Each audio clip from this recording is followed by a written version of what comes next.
Keith Reniere and Nancy Salzman, the co-founders of NXIVM, began their journey together under rather complex circumstances. Reniere, born on August 16, 1960 in Brooklyn, New York, to parents Vera, a ballroom dancer, and James, an advertising executive, experienced a relatively comfortable childhood. As an only child, he received abundant attention and affection. Despite a claim of a pleasant childhood, Reniere's family life took a turn when his parents divorced, leading him to move to Suffern, New York, with his mother.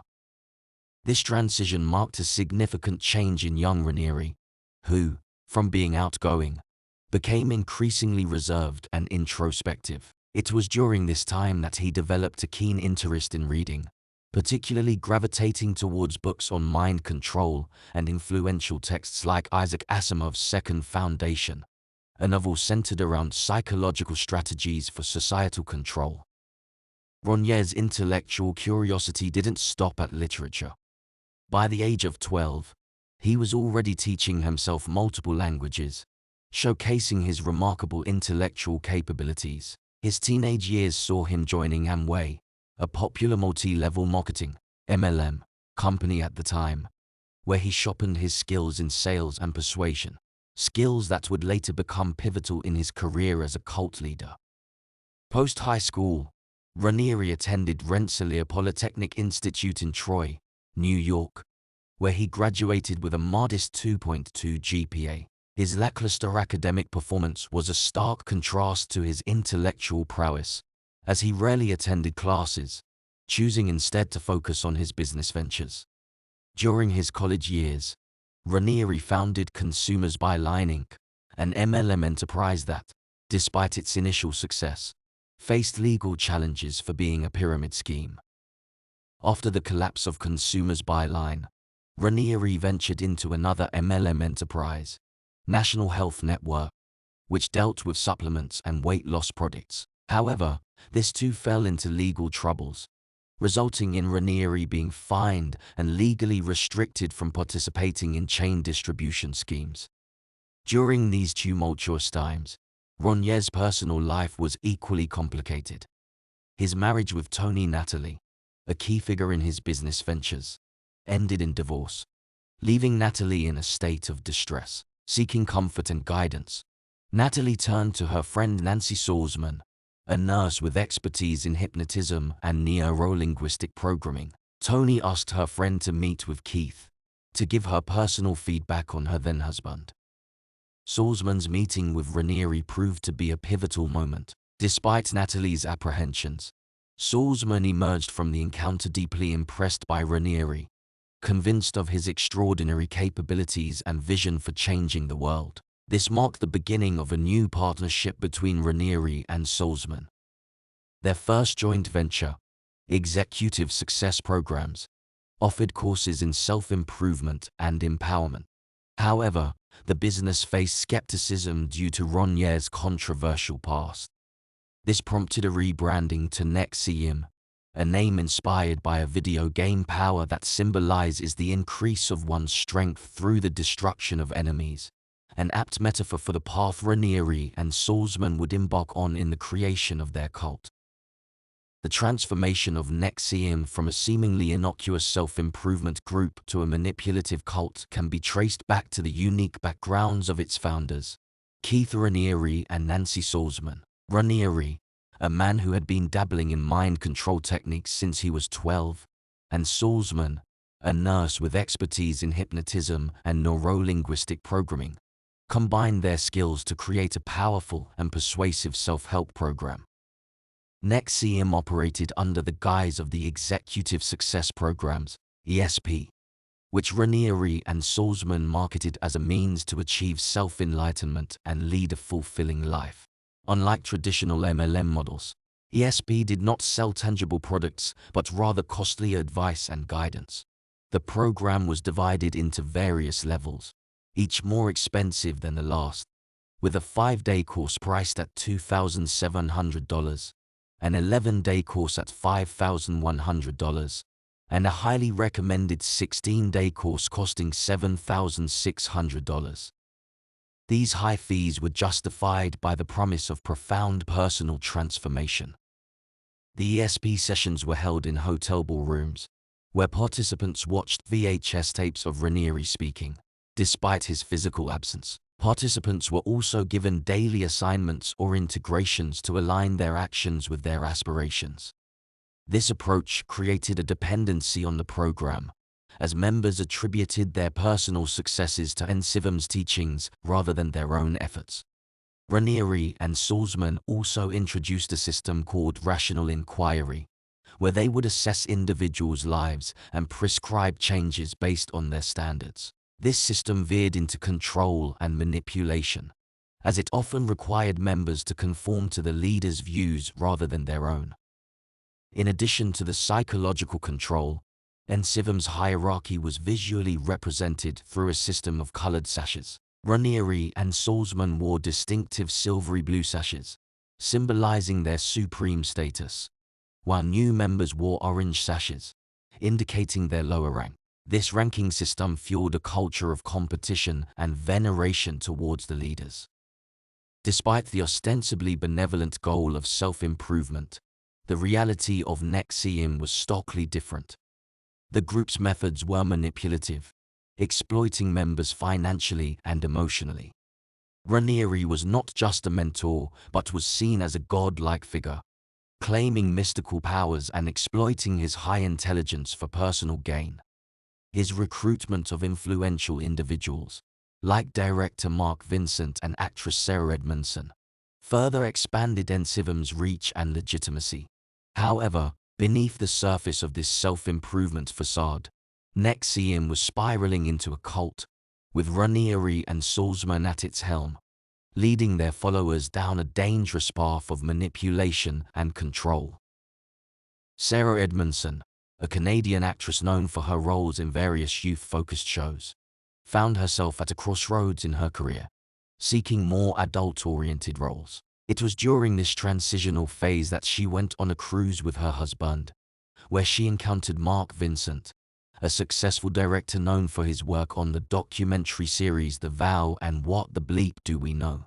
Vincent introduced Sarah to NXIVM and its Executive Success Programs, ESP, which he praised for their transformative potential. Sarah, looking up to Vincent as a figure of success, was intrigued by the program. At the time, she was struggling with a persistent cough, which Mark suggested might be psychosomatic, linked to her desire for attention in her turbulent marital life. Sarah was skeptical at first, but was astonished to find her cough disappeared after embracing this perspective. This experience deepened her interest in NXIVM, and she approached Mark to learn more. However, financial constraints led Sarah to opt for the most basic 5-day program, costing $2,700. Despite its high price, Sarah was soon captivated by the program's promise of personal growth and self-improvement. The program involved watching Keith Reniere's lectures on VHS tapes and completing daily integration assignments. These tasks encourage participants to align their daily actions with their life goals, fostering a sense of progress and accountability. Despite the initial positive changes Sarah experienced, the true nature of NXIVM remained obscured behind its self-improvement facade. The organization's methods, under the guise of personal growth, were manipulative, leading many, including Sarah, down a path of psychological and financial exploitation. This was the deceptive environment that Sarah Edmondson found herself in, initially drawn by the allure of personal growth, but soon entangled in the complex web of NXIVM's manipulative practices. As NXIVM grew, it expanded its reach, opening locations in various cities including Vancouver. This expansion was not only geographic but also targeted celebrities, drawing in high-profile members like Kristen Krug from Smallville. The organization demanded not only financial commitment from its members, but also a recruitment quota. Each member was required to bring in at least one new member monthly. Failure to meet this quota could result in expulsion from the group. This system placed immense pressure on its members, with many unable to sustain the financial and recruitment demands. leading to their departure. However, those with deeper pockets, often celebrities, remained with the organization for longer periods. One such celebrity was Alison Mack, who idolized NXIVM's leader, Keith Reniere. Reniere exerted extensive control over Mack, dictating her beliefs, diet, and even demanding a vow of lifelong devotion to him. Mack described a life of constant availability to Reniere, leading to significant physical and mental strain.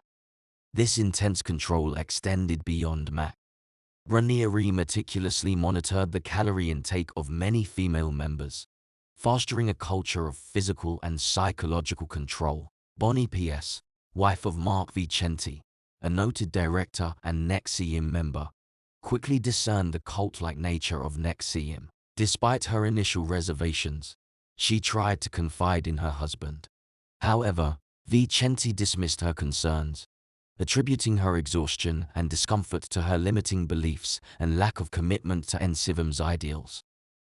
Over time, P.S.'s perspective shifted as she recognized the disturbing elements within NXIVM. She noted Reniere's inappropriate behavior, including kissing members regardless of age and expelling those who dared to challenge him. Reniere viewed members as mere numbers, indifferent to their financial hardships as long as they continued to fund the organization. P.S. eventually decided to leave NXIVM and end her marriage with Vicente, but this decision was met with relentless harassment from NXIVM members, including incessant phone calls and stalking. Many who left NXIVM faced similar harassment, including fraudulent charges on their credit cards, cancellation of medical insurance, and stalking by current members. This hostile environment led to a decline in NXIVM's popularity and credibility. In response to this waning interest, Reniere and Nancy Salzman introduced a new program within NXIVM, called DOS, Dominus Obsequious Sororium, which would later become central to the controversies and legal battles that engulfed the organization. DOS, marketed as an exclusive women's empowerment group, was in reality a manipulative scheme that played a pivotal role in NXIVM's descent into notoriety. The DOS program, translating to Master over Slave Women, was a stark representation of Keith Reniere's beliefs about gender roles. Reniere openly espoused the idea that men and women were not equal, asserting that women were inherently dependent on men and likening them to lost puppies without male guidance. This secretive program primarily consisted of women who were already members of the NXIVM community. To even learn about DOS, potential members had to provide a form of collateral, not monetary, but in the form of deeply personal secrets or damaging information about themselves. This demand for secrets as a form of collateral was Reniere and Nancy Salzman's way of ensuring loyalty and obedience, creating a leverage they could use for blackmail if members ever tried to leave or disobey. Alison Mack, a prominent member next to Salzman and Reniere's right hand, was appointed as the leader of DOS. When Mark Vicente, a high-ranking NXIVM member and director, heard about this new group, he was immediately suspicious. Upon questioning Reniere, who casually dismissed it as just a thing the girls are doing, Vicente sensed deceit. He knew Reniere too well to believe that he would green-light a project without foreign knowledge, especially one that purportedly offered such autonomy to women, which was contrary to his beliefs. Convinced something was amiss, Vicente decided to leave NXIVM. Before departing, he warned Sarah Edmondson, a fellow member and Canadian actress, about DOS. Initially, Sarah downplayed her knowledge of the group, but under direct questioning, she broke down and admitted her involvement. She revealed to Vicente that she had been branded with Reniere's initials near her pelvic area, a shocking physical testament to the level of control and manipulation within DOS. Sarah's revelation unveiled the true nature of DOS. Far from being a simple empowerment group, it was a manipulative scheme where women were branded and bound by blackmail, a harrowing example of the depths of exploitation within NXIVM. Upon joining, She was asked to provide blackmail material as a sign of her commitment. However, leading a relatively drama-free life, Sarah struggled to come up with anything substantial. Lauren Salzman, Nancy Salzman's daughter and one of the group's leaders, suggested that Sarah fabricate a story about her ex-husband being abusive and her disdain for her parents. Once she provided this fabricated blackmail, DOS was presented to Sarah as a sort of sorority. The group was divided into 4 pods, each led by a sister, and the rest of the members were referred to as sister slaves. Sarah herself became a pod leader. The structure of the group was such that the more members a pod leader recruited, the higher their chances of advancing to the rank of Grand Master, a title held by Keith Reniere, Nancy Salzman, and Lauren Salzman. The manipulation within DOS didn't stop with the initial blackmail. Members were required to submit additional material for leverage. Sarah recounted being coerced into participating in a nude photo shoot, the images from which were to be held by Reniere as further collateral. This level of control extended into her daily life, with Sarah having to report her activities, including her eating and sleeping habits, to Lauren. The extent of the group's manipulation became clear to Sarah during a supposed fun girls' trip to Vancouver, organized by Lauren. Anticipating a bonding experience and the excitement of getting matching tattoos, Sarah's expectations were quickly shattered. Upon arrival, she was blindfolded, undressed, and taken to an unknown location. In a room filled with other members, she was instructed to remove her blindfold. She soon realized she was part of a circle of women from her pod, all of them naked. Keith Reniere, the only man present, was also unclothed. He justified this unsettling situation as a means to confront their vulnerabilities, claiming that nakedness was natural and should be embraced without shame. Following his speech, the women were blindfolded once more and transported, still without clothes, to Allison Mack's mansion in Vancouver for the next phase of their initiation. During her turn in this disturbing ritual, Sarah lay on a table, feeling an intense burning sensation above her pelvic area as she was branded, a process devoid of any pain relief. It was only after her blindfold was removed that she saw the branding for what it was, the initials KR, representing Keith Reniere, disguised as an abstract symbol. This revelation was a moment of harrowing clarity for Sarah. She understood that the women she had brought into the group were not being empowered but groomed as sex slaves for Reniere.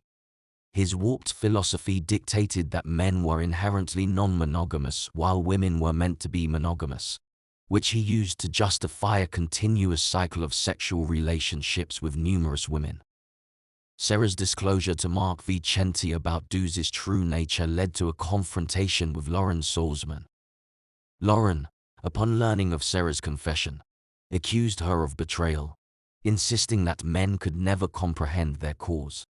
She tried to manipulate Sarah, arguing that Mock's interference was hindering her growth and potential.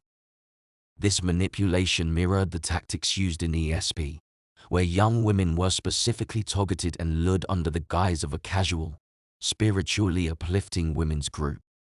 The reality, however, was much darker, involving strict control over their diets, sleep, and even their thoughts, as they were systematically broken down and reshaped according to Reniere's twisted vision. The deceptive approach of DOS, framed as a supportive and spiritual women's group, was particularly alarming given the trust women often place in female-led communities. Yet, once members joined DOS, they found themselves subjected to extreme dietary control. Grandmasters micromanaged their eating habits, demanding detailed reports of their meals, calorie counts, and photographic evidence, only granting permission to eat upon review. This system disregarded the unique dietary needs of individuals, resulting in severe malnourishment, sleep deprivation, irregular menstrual cycles, hair loss, and a noticeable change in skin appearance. Young and vulnerable, these women suffered, misled into thinking their deteriorating health was normal due to the communal suffering they witnessed. A disturbing pattern emerged within DOS under Keith Reniere's influence. Reniere exhibited a preference for dangerously thin women, expressing a fetish for their unhealthy appearance. He showed disdain for women who displayed confidence, success, or assertiveness, often belittling them to erode their self-esteem. As a result, many long-standing female members, stripped of their self-respect and self-love, became blindly loyal to Reniere, viewing him as the sole source of validation and self-worth. The organization faced numerous lawsuits due to the rampant abuse. However, Sarah and her sister Claire, who were heiresses to the Seagram's alcohol fortune and led the financial division of NXIVM, often used their wealth to silence these legal challenges. They either settled the lawsuits quietly or paid off individuals to withdraw their allegations, effectively shielding NXIVM from accountability. This strategy, unfortunately, was often successful in keeping the disturbing truths about DOS and NXIVM concealed. 15 years after NXIVM's establishment, the truth began to unravel, thanks in part to Frank Palotto, a former publicist for the group. Upon discovering embezzlement activities by Keith Reniere, Palotto was fired when his knowledge of these illicit activities became apparent to Reniere. Motivated by this discovery, Palotto embarked on a mission to expose NXIVM, although initially, his efforts were overshadowed by the group's financial power and influence. The turning point came in 2017, nearly 2 decades into NXIVM's existence, when Sarah, a member deeply involved in DOS, chose to leave the group. Coinciding with the rising momentum of the Me Too movement, Sarah boldly shared a photo of her branding on social media. This act of defiance rapidly gained attention, leading to her participation in interviews with major media outlets like 2020, Dateline, and the New York Times. Her revelations about the DOS group and the branding practice sparked a widespread outcry, prompting other members to come forward with their stories and exposing the horrific realities of NXIVM. As more former members spoke out, the pressure on Keith Reniere intensified.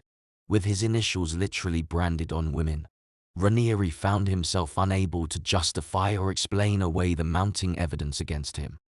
In a bid to evade the escalating scrutiny, Reniere, accompanied by Nancy and a few close associates, fled to a villa in Mexico. This hideout was offered by Carlos Emilio Salinas, the son of former Mexican President Carlos Salinas, who led the country from 1988 to 1994. However, Reniere's hope for the controversy to subside was in vain. Investigations continued to reveal increasingly darker aspects of NXIVM's activities.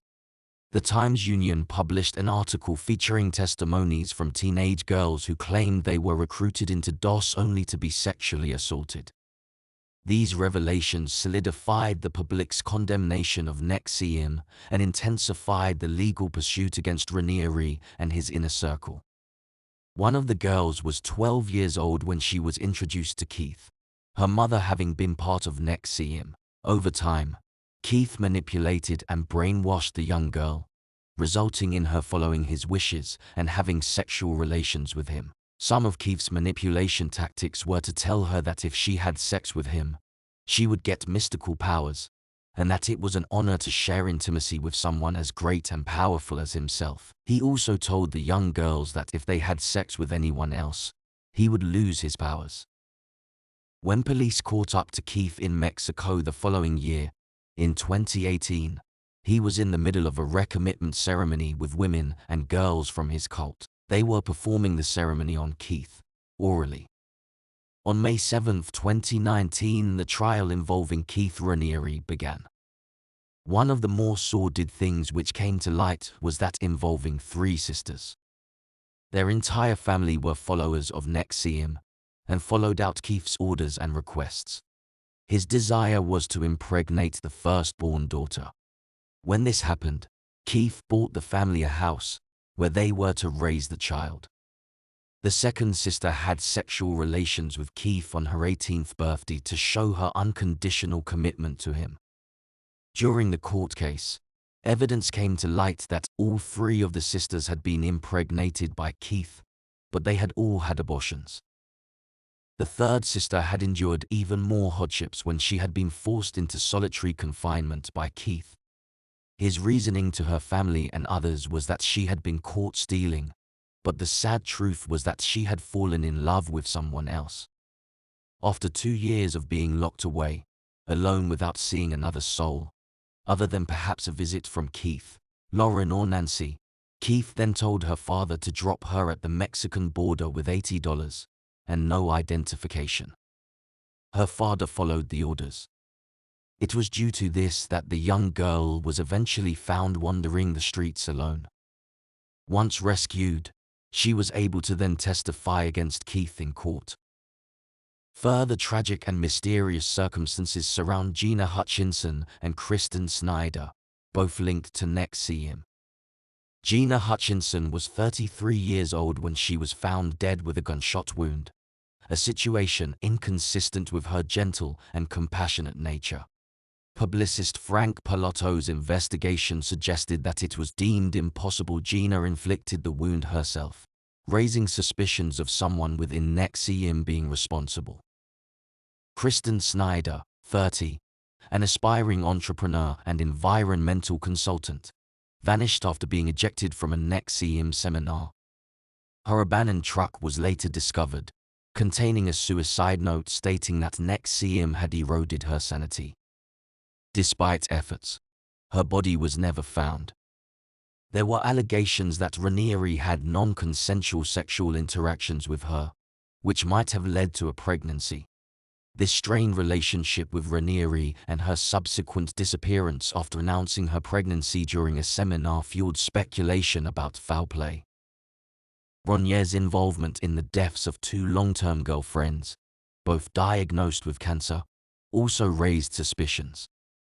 One former NXIVM member who left the group and sought conventional medical treatment was found to have high levels of harmful metals in her system, hinting at possible poisoning. This raised the concern that Reniere might have poisoned these women, who were in their 40s, to create space for younger women in the group. Reniere faced a slew of charges, including sexual exploitation of a minor and sex trafficking, leading to a 120-year prison sentence. Prominent NXIVM figures like Allison Mack and Claire Bronfman were also prosecuted. Mack received a 3-year prison term, while Bronfman was sentenced to 5 years and a large fine. Nancy Salzman, despite her central role, received a comparatively lenient sentence, raising questions about the fairness of her punishment. Her daughter, Lauren, managed to avoid jail, receiving probation and community service. This concludes our deep dive into the case of Keith Reniere and NXIVM, one of the most horrific cults in modern history, marked by manipulation, abuse, and the devastating impact on countless lives.